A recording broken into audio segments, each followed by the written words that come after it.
তো বন্ধুরা, আজকে আমি ভিডিওটা শুরু করলাম বেলা 1টা থেকে, মানে দুপুর 1টা থেকে। আজ আর সকাল থেকে ভিডিওটা শুরু করিনি, আজকে একটু বেলার দিক থেকেই করলাম। তো এই জামাটা পাপানের অনেক দিন ধরেই বোতামটা খোলা ছিল। পয়লা বৈশাখের সময় সেই পরিয়েছিলাম, আর পরানোই হয়নি। একবার পরানোতেই বোতামটা খুব লুজ ছিল, খুলে গেছে। আজ সেলাই করব, কাল সেলাই করব করে আর সেলাই করা হয়ে ওঠেনি, জানো তো। তো আজকে ভাবছি স্নান টান করে না আর অন্য কোনো কাজ নাই, ওর বোতামটা লাগাবোই জামার। সেই কারণে তোমার বোতামটাও লাগাচ্ছি। আর পাপান দেখো ওই ঘরে ওর পাপার সাথে দুষ্টুমি করছে, তোমরা হয়তো সাউন্ড পাবা। তো আমার শাশুড়িমা ওইদিকে রান্না করছে, ধোঁয়া বেরোচ্ছে, দেখেছো তো। বলাই হয়নি, স্বপন ভিউ ব্লগ চ্যানেলে তোমাদের সবাইকে স্বাগত জানাচ্ছি। তোমরা সবাই কেমন আছো? আশা করছি ভালো আছো। তোমাদের আশীর্বাদ আর ভালোবাসায় আমরাও অনেক ভালো আছি। তো তারপরে দুধ গরম করতে নিয়ে চলে এলাম। মানে এখন দুধটা একটু বেলা করেই দেয়, কারণ জানো তো, মানে দুধ সকাল সকাল দিলে পরে না, রাতে খাওয়াই তো ওকে, রাতে দুধ ভাত খাওয়াই পাপানকে, সেই কারণে নষ্ট হয়ে যায়। তো সেই জন্য একটু বেলা করেই দুধটা এখন আসে। তো তারপরে আমি চাল দিলাম, তোমার স্নান টান করার আগেই দিয়ে গেছে, কিন্তু আর আমার জাল দেওয়া হয়ে ওঠেনি। আমি স্নান টান করে ও জামার বোতাম লাগালাম, লাগানোর পর দুধটা জাল দিতে চলে এলাম। আর জানো তো, তোমাদের সাথে কথা বলছি আর আমার দাঁতে এখনও সেলাই আছে, কাটা হয়নি, খুব যন্ত্রণা করে। তো তারপরে রাস্তা দিয়ে যাচ্ছিল আইসক্রিমের গাড়ি। তো ওর বাবা বলছে, আইসক্রিম খাবা? তোমার ওই দাঁতের জন্য তো ডাক্তার বলেছে একটা করে আইসক্রিম খেতে, কারণ তাহলে ওই জায়গাটা না ঠান্ডা থাকবে, ভালো হবে। সবসময় তো মুখের ভেতরে বলে কথা। তো সেই জন্য তোতলে যাচ্ছি। ও আমাকে বললো যে এই যে আইসক্রিমটা এনেছি, খেয়ে নাও। আর এই আইসক্রিমটা খেতে এত টেস্ট, কি বলবো, এই ফ্লেভারটা আমি ফার্স্ট টাইম খেলাম। তোমার বাদাম টাদাম দেওয়া ছিল, এমনি আমুলের আইসক্রিমগুলোতে তোমার অন্য রকমের টেস্ট, আর এইটাই অন্য রকমের টেস্ট, ফ্লেভারগুলো হয়তো আলাদা দেওয়া আছে।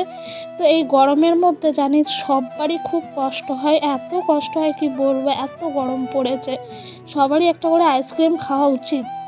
তো তারপরে পাপানকে দুপুরের খাবার খাওয়াতে নিয়ে চলে এলাম। ও খেতে গিয়ে এত দুষ্টুমি করে, এত দুষ্টুমি করে কি বলবো, মানে ধারণার বাইরে। ফোন চালিয়ে দিয়েছি, দেখো সামনে একটা ফোন রাখা আছে ওর পাপার, ফোন দেখবে না, ও গিয়ে সেই দুষ্টুমিই করবে। সেই জন্য ওর হাতটা আমি টিপে ধরে রেখেছি, ধরে ওকে আমি ভাত খাওয়াচ্ছি, কারণ নাহলে এত দুষ্টু করে, এত দুষ্টু করে, আমি কি আর বলবো, বলে বোঝানোর মতো নয়। তো আজকে আমাদের বেশি কিছু রান্না হয়নি, রান্না হয়েছে মুসুরের ডাল আর কাঁচকলা আলুর তরকারি। তো রাতের বেলা মানে পাশে বাড়িতে তোমার কীর্তন আছে, কীর্তনে প্রসাদ খাওয়াবে, সেই কারণে ভাবলাম রাতের বেলা তো ওইখানে যদি প্রসাদ টোসাদ খাওয়ায়, বাড়ি এসে হয়তো আর খেতে চাইবো না, তার জন্য বেশি কিছু করতে হবে না। তো এত গরম পড়েছে, গরমের মধ্যে বেশি কিছু খাওয়াও যায় না। আর পাপান খাচ্ছে, আর ওর পাপা আছে ক্যামেরার ওই পাশে, অনেকজন আছে জানো তো। ক্যামেরার এই পাশে তো আমরা দুজন থাকি, আমাদেরকে হাসাই শুধু সবাই। তো ওরা সবাই কথা বলছে, আমিও ওদের সাথে কথা বলছিলাম আর পাপানকে খাওয়াচ্ছিলাম। আর এত দুষ্টু করে, এত দুষ্টু করে, ওর খাওয়ার সময় ম্যাক্সিমাম সময় 3-4 জন লোক লাগেই, জানো তো। তো সত্যি কথা বলছি আর না, সেলাইটার মধ্যে নাড়া পড়ছে আর খুব ব্যথা করছে, জানো, দাঁতের মধ্যে যে সেলাইটা আছে, আর এত কষ্ট হচ্ছে কি বলবো। তো এই যে জলের বোতলও নিয়ে নিয়েছে, অক করছে। ওকে একটু বেশি খাওয়ানোও যাবে না, একটু কম খাওয়ানোও যাবে না, এত দুষ্টুমি, এত দুষ্টুমি। তো ফেলে দিল মুখ থেকে বের করে। জলের বোতলটা রেখেছি যে যখন ওর হবে খাওয়াবো।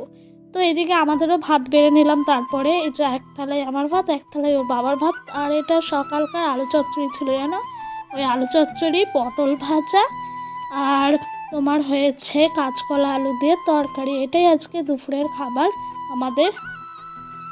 তো তারপরে আমার সব রাখি করা কমপ্লিট হয়ে গেছে, জানো তো। মানে অল্প কটা পুঁথির জন্য না কটা রাখি করা হয়নি, তো সেই কারণে সেই রাখিগুলো আমি রিটার্ন দিতে পারছি না। তো এই যে এখানে রয়েছে কিছু রাখি, আর ব্যাগের ভিতরে কিছু রাখি রয়েছে, ওর বাবাকে দিয়ে কালকেই দিয়ে পাঠাবো। তো ভিডিওটা আর বেশি বড় করলাম না, এখানেই শেষ করে দিলাম। ভিডিওটা কেমন লাগলো জানিও, লাইক কমেন্ট করে আর সাবস্ক্রাইব করে পাশে থাকা বেল বাটনটা প্রেস করে দিও। তো বাই, দেখা হবে নেক্সট ব্লগ ভিডিওতে। আর হ্যাঁ, এত গরম পড়েছে, তোমরাও সাবধানে থেকো, সুস্থ থেকো, পরিবারের সকলকে ভালো রেখো। ভালোভাবে থেকো, তো বাই।